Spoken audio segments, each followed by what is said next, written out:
The partnership between Global Sports Innovation and Rhino Rugby is quite unique. Both companies have a saying that the game never stands still, so we're always trying to move the game forward, whether that be rugby union or rugby league.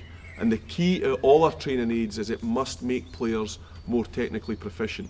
Global Sports Innovation, GSI, looks at the science, the design, the analysis, the trends in the game, and develops and invents the training aids. And then after that, the partnership with Rhino is with their quality manufacture and distribution. There's the famous blue and white machines and training aids all over the world. It's a great match. So GSI and Rhino working together aim to provide the best training aids on the planet. The key points, in my opinion, for training aids, first and foremost, you've got to replicate the key movement patterns that happen in a game. That's absolutely a must. There's no point in having training aids that don't replicate those patterns. So it's the way that you develop your training equipment, and it's also the way that you coach on it. Feedback is vital to me throughout all training aids. They must be able to give the player that's using the piece of equipment feedback. So am I hitting it correctly? Am I over correctly? Is my body position correct? Am I hitting it with enough power, angles? For example, if you're using the arms of steel bag, I know that if the player doesn't get a good grip of that bag in the movement that we're trying to coach, you're going to lose that bag. So the player will know right away that there's no feedback coming from him.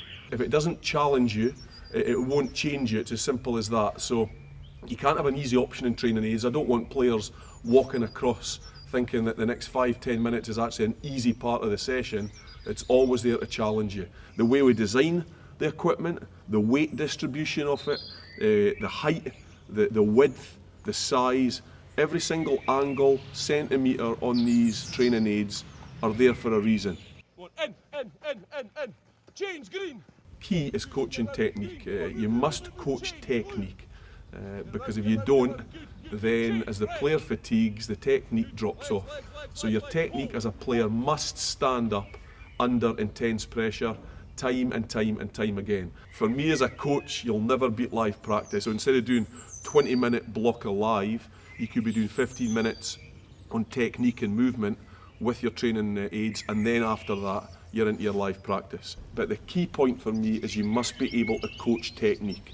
If you can't coach technique, you're always going to struggle. There's no point in doing patterns and formations. The great quote of you could have the greatest defensive system in the world, but if your players can't tackle, then that defensive system's not going to work. So technique must stand up time and time again, especially under intense pressure.